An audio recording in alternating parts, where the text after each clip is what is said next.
क्या बात है एलिस, मानना पड़ेगा, बहन तो तुम हमारी हो।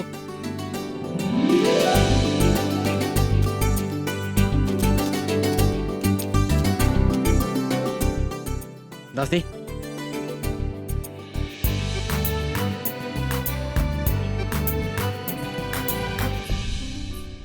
राजकुमारी एलिस, क्या आपने मुझे तेल मालिश के लिए बुलाया? मैंने अपने पूरे जीवन केवल तुमसे ही प्रेम किया। मैं ये स्थान कभी किसी और को दे नहीं पाऊंगा। मैं किसी और से विवाह नहीं कर सकता, मैं एलिस से विवाह नहीं कर सकता धर्मा। हाँ, हमारी मालिश करो। तुम्हारे नाम का सुझाव इस युद्ध के लिए तुम्हारे पिताश्री ने सबसे पहले दिया था, परंतु क्या मां? वो नंदिनी है ना, उसी ने भद्रकेतु के नाम का सुझाव तुम्हारे पिताश्री को दिया। और तुम तो अपने पिताश्री को बहुत अच्छी तरह से जानते हो, वो नंदिनी की किसी भी बात को नहीं टालते। तुमसे हमारे बालों में तेल लगाने के लिए किसने कहा? बालों में नहीं, हमारे पैरों में दर्द है। इधर पैरों के तल में मालिश करो।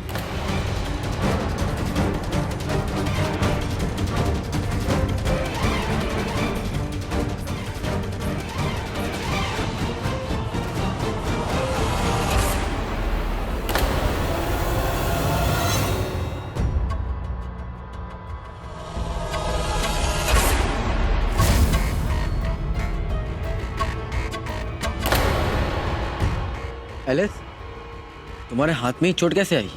क्या बताऊं आपको भैया, ये एक ऐसा घाव है जो इस धर्मा ने दिया है मुझे। लेकिन इस चोट से हुए दर्द का एहसास पल पल इस धर्मा को करवाऊंगी मैं। ये कुछ नहीं भैया, वो हाथ में चूड़ियां टूट गई थी।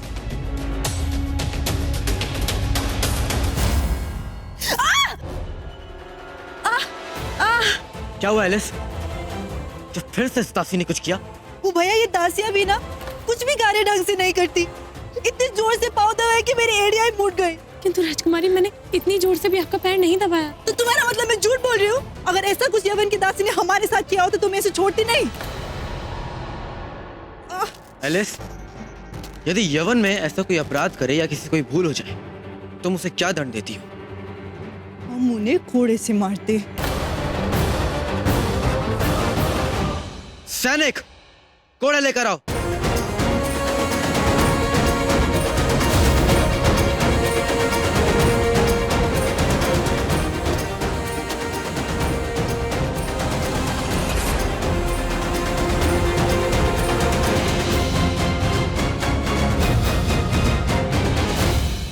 कहीं ऐसा तो नहीं कि नंदिनी ये साबित करना चाहती है कि तुम युवराज के पद के लायक ही नहीं हो?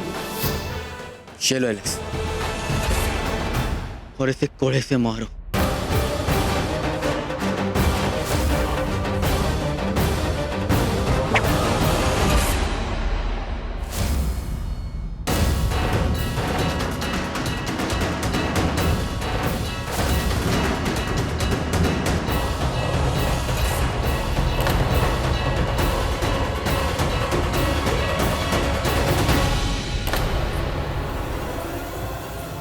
जो आप कर रहे हैं वो उचित नहीं है राजकुमार। ओह, क्या गलत कर रहे हैं हम? जब कोई दास दासियां अनुचित कार्य करते हैं तो हम उन्हें दंडित करते हैं, और आप इसकी रक्षा क्यों कर रही हैं? क्योंकि ये आपको माँ कहकर बुलाती है, इसलिए आप महल के नियमों के विरुद्ध जाकर इस दासी की रक्षा करेंगी? हाँ राजकुमार बिंदुसार, धर्मा मुझे माँ कहकर पुकारती है, इसीलिए नहीं क्योंकि हमारे रक्त के संबंध है, अभी तो इसीलिए क्योंकि धर्मा मेरे लिए मेरी सगी पुत्री से भी अधिक बड़ी है। धर्मा मेरी पुत्री है, किंतु यदि यहाँ पर धर्मा के स्थान पर कोई और भी होता तब भी मैं उनकी इसी प्रकार रक्षा करती। इस प्रकार आपके दास दासियों को प्रताड़ित करना ये उचित नहीं है राजकुमार बिंदुसार। हमारे दास दासी यहाँ पर दिन भर हमारी सेवा करते हैं, हमें प्रसन्न रखते हैं, और आप इस प्रकार उन्हें प्रताड़ित करेंगे? ये कहाँ का न्याय है? हम सभी मनुष्य हैं, आप भी तो मनुष्य है राजकुमार बिंदुसार। बताइए, आपको कैसे अनुभूति होगी यदि आपके एक छोटे से भूल के लिए कोई आपको इतना प्रताड़ित करे? तो ये ठीक नहीं है राजकुमार। और यदि मगध के महल में ये नियम अनुसार मान्य है तो मैं इस नियम के विरुद्ध हूँ, क्योंकि मेरे सामने मेरे समक्ष ये नियम कभी भी नहीं दोहराया जाएगा। और आप हमें किस अधिकार से रोकेंगी? मगध की महारानी नंदिनी के अधिकार से। वाह, क्या बात है महारानी नंदिनी। पहले तो बड़ी ही चालाकी से आपने मेरी माँ की हत्या कर दी, मुझसे मेरा अधिकार छीनकर किसी और को दे दिया, और आज आप मुझे अपना अधिकार बता रही हैं। राजकुमार बिंदुसार, इससे पूर्व भी मैंने आपको कहा है कि मैंने आपकी माँ महारानी दुर्धरा की हत्या नहीं की है। आप ये बात इतने विश्वास से कैसे कह सकती हैं? क्या आपको स्मरण भी है? हाँ, स्मरण भी है आपको? या फिर ये अब तक आप ये जो स्मृति खोने की बात कर रही हैं, या फिर ये भी एक स्वांग था? बोलिए महारानी नंदिनी। अभी बात आपकी नहीं थी और इसीलिए मैं नहीं चाहूंगी कि आप इसे चर्चा का विषय बनाएं। बिल्कुल बिल्कुल, ये मेरे विषय में है। आपने मुझसे मेरा अधिकार छीन लिया, उस भद्रकेतु को मेरे स्थान पर युद्ध के लिए भेज दिया। क्या ये भी असत्य है? हाँ, क्या इसके लिए आपने सुझाव नहीं दिया था? हाँ, मैंने इसका सुझाव दिया था, परंतु आप जैसा समझ रहे हैं वैसा नहीं है। मेरा तो केवल ये सुझाव था कि आप आपके मुझे विवाह कोई कारण मत दीजिए। मुझे भली भांति ज्ञात है कि आप मगध में क्यों लौट कर रही हैं, क्या प्रयोजन है आपका। पहले आपने मेरी माँ की हत्या कर दी, उनको अपने मार्ग से हटा दिया, अब आप मुझे भी हटाना चाहती हैं। कि स्मरण रहे, मैं ऐसा कुछ भी नहीं होने दूंगा।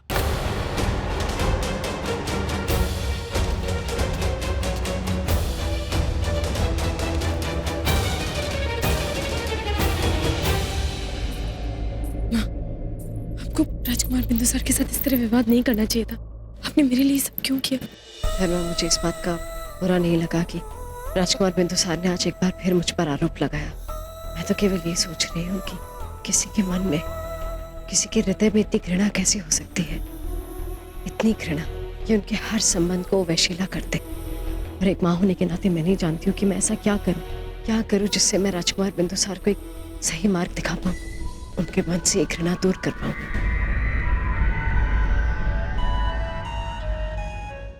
चलिए, मैं आपको यहाँ तैयार करने आई हूँ। बचपन से लेकर आज तक मैं आपको तैयार करती आई हूँ और आज भी मैं ही आपको तैयार करूंगी। इतना सुंदर सजाऊंगी कि सब आप ही को दिखते रहेंगे। चलो। अरे नहीं माँ, नहीं। मैं बोल रही हूँ ना, मेरी माँ मत बनो।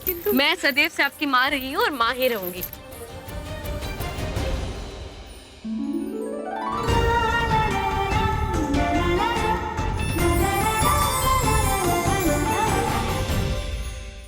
लीजिए, अब तो महारानी नंदिनी भी आ गई।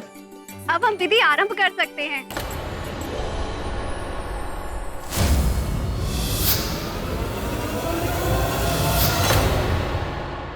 विधि अनुसार इस हल्दी और कुमकुम के जल को मेरे मंत्रोच्चारण के पश्चात सभी राज परिवार की स्त्रियां होने वाली वधू पर इस जल को डालेंगी।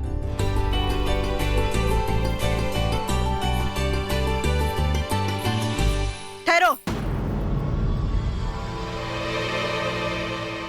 ये लड़की इस रीति का हिस्सा हरगिज नहीं बन सकती। इस रीति में सभी स्त्रियां राज परिवार से होनी चाहिए, केवल राज परिवार से, कोई दासी नहीं। छोटी माँ, आपने धर्मा को अपनी बेटी माना है, इसका अर्थ ये बिल्कुल नहीं है कि ये भी राज परिवार से संबंधित हो जाए। इसके अंदर शाही खून नहीं है। अगर ये यहाँ से नहीं गई तो मैं खुद यहाँ से चली जाऊंगी। और वैसे भी मुझे अपनी विवाह के कार्य में कोई भी अपशगुन गवारा नहीं है। मुझे क्षमा कीजिए राजकुमारी, मुझसे भूल हो गई। आप अपनी रस्म पूर्ण कीजिए, मुझे आज्ञा दीजिए।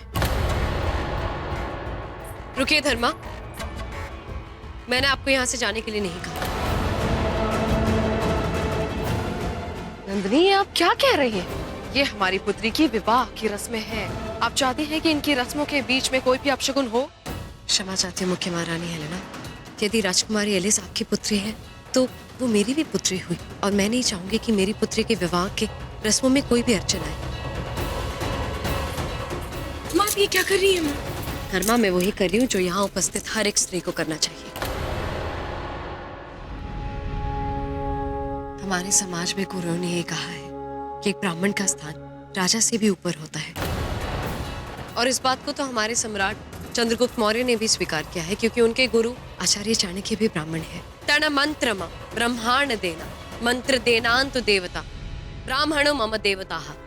अर्थात जिन मंत्रों का उच्चारण एक ब्राह्मण अपनी वाणी से करते हैं उसमें ईश्वर का वास होता है, और इसीलिए ब्राह्मणों को ईश्वर का स्थान दिया जाता है।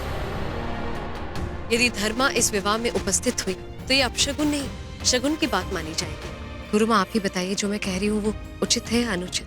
नहीं महारानी जी, आपने बिल्कुल सत्य कहा। तो चलिए विधि को पूर्ण करें।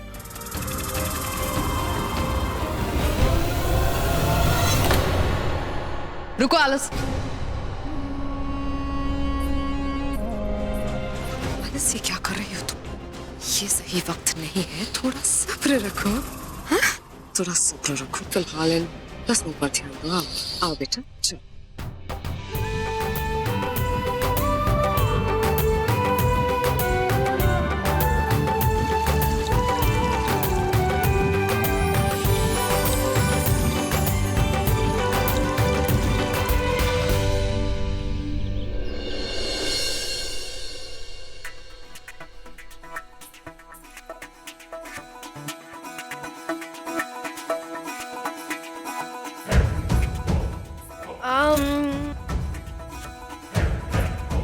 अब नंदिनी, ये लगा दीजिए ना। ये क्या? ये काजल। ये क्यों? आपको अपना मुंह काला कराना है महाराज? नहीं नंदिनी, मैं चाहता हूँ कि आप मेरे कान के पीछे काला टीका लगा दें, क्योंकि मैं नहीं चाहता कि व्यर्थ में किसी की कुदृष्टि मुझे लग जाए। आप हंस क्यों रही हैं? क्या मैं अच्छा नहीं लग रहा? नहीं महाराज, ऐसी कोई बात नहीं है। मैं तो केवल ये सोच रही थी कि ये तो महिलाएं करती है ताकि उन्हें कुदृष्टि ना लगे। आप तो पुरुष होकर। पर आप ही बताइए, शास्त्र में कहाँ लिखा है कि कुदृष्टि केवल स्त्रियों की लगती? अब मैंने देखा था कि जिस भांति आप मुझे घूर खुद के देख रही थी, वो हो सकता है कि आपकी कुदृष्टि मुझे लग जाए। वो महाराज, मैं तो बात में नंदिनी, समय व्यर्थ मत कीजिए, जल्दी से मुझे काला टीका लगा दीजिए। भले ही आप ये बात ना जानते हो, किंतु आज भी बहुत सी राजकुमारियां और महारानियां मुझ पर न्यौछावर होती हैं, बहुत रुचि दिखाती हैं मुझ में। चलिए लगाइए। ठीक है महाराज।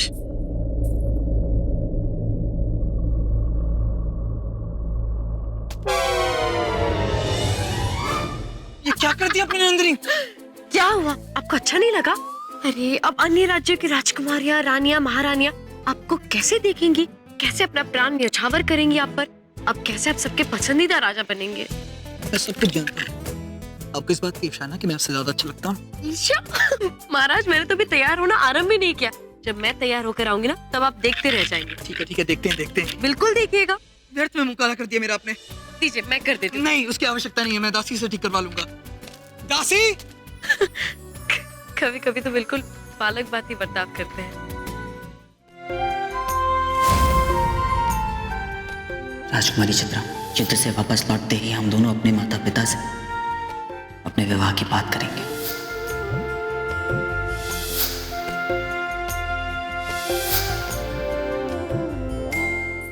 राजकुमारी चित्रा, राजकुमारी चित्रा, राजकुमारी चित्रा, आप रो क्यों रही हैं?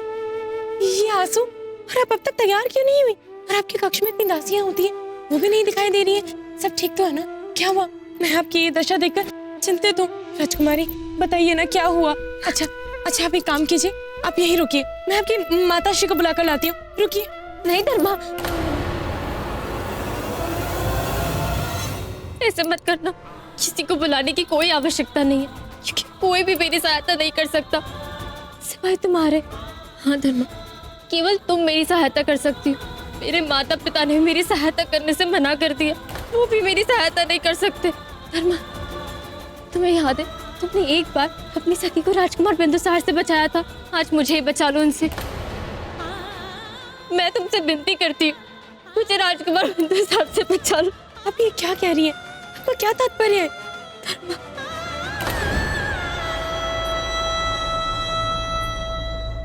मुझे ये विवाह स्वीकार्य नहीं है।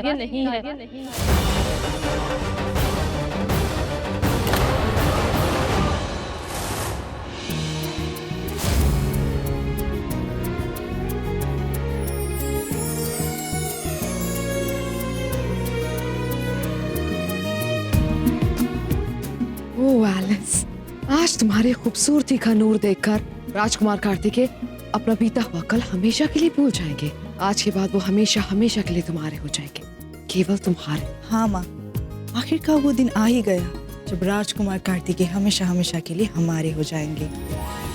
दासियों, आज हमारी पुत्री को इस तरह से सजाना कि महफिल में जो कोई भी उसे देखे केवल देखता ही रह जाए।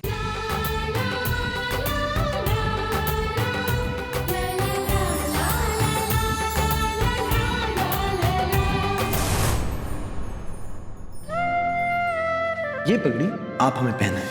किंतु राजकुमार ये तनिक ठीक नहीं होगा। चुरी बांधोगी?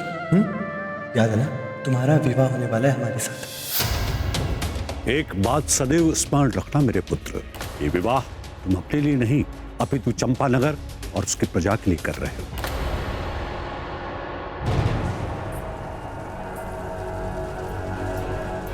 राजकुमारी चित्रा, आप संयम रखिए, मैं कुछ करती हूँ।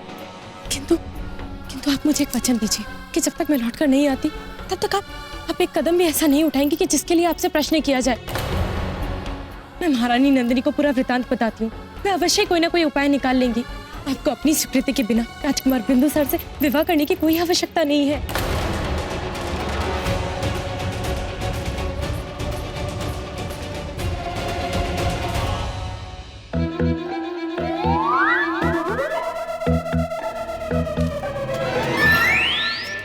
एडोनिस, ये क्या है? ये क्या कर रहे हो तुम?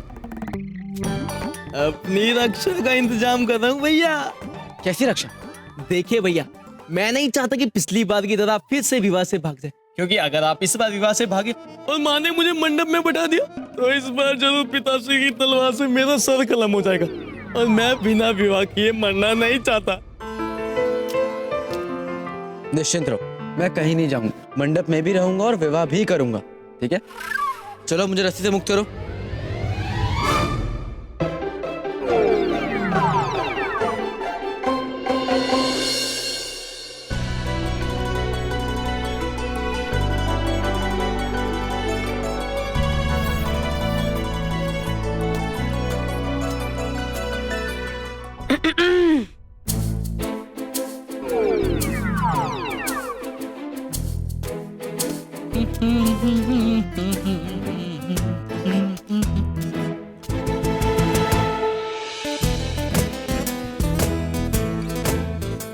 महाराज, ये क्या महाराज, ये आप ऐसा क्यों बर्ताव कर रहे हैं? आप मेरी ओर क्यों नहीं देख रहे? महाराज, मैं आप ही से बात कर रही हूँ। देखिए, यदि आप मेरी ओर नहीं देखेंगे तो मैं आपसे बात नहीं करूंगी। आप मुझसे बात क्यों नहीं कर रहे? मैं क्यों देखूं आपकी ओर? शायद आप भूल गए नंदिनी कि मैं आपसे रुष्ट हूँ और मैंने आपसे कहा था कि जब तक आप मुझे अपने हृदय की बात नहीं कहेंगी तब तक मैं आपसे बात नहीं करूंगा। ठीक है।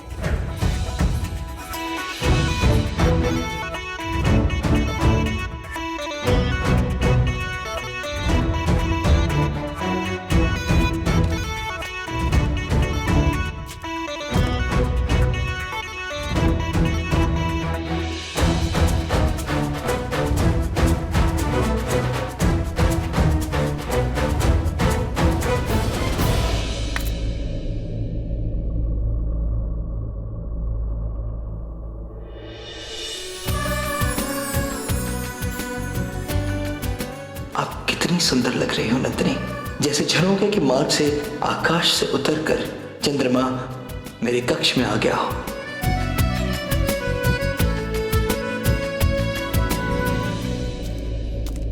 मैं जा रहा हूं, आप आ जाइएगा।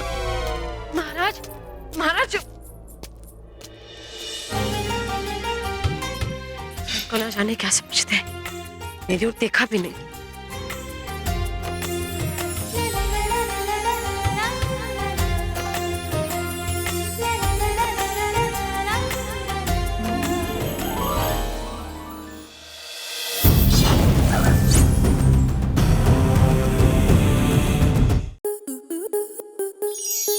स्टार प्लस के ऐसे ही और बेहतरीन लम्हे देखने के लिए सब्सक्राइब करें हमारे YouTube चैनल को।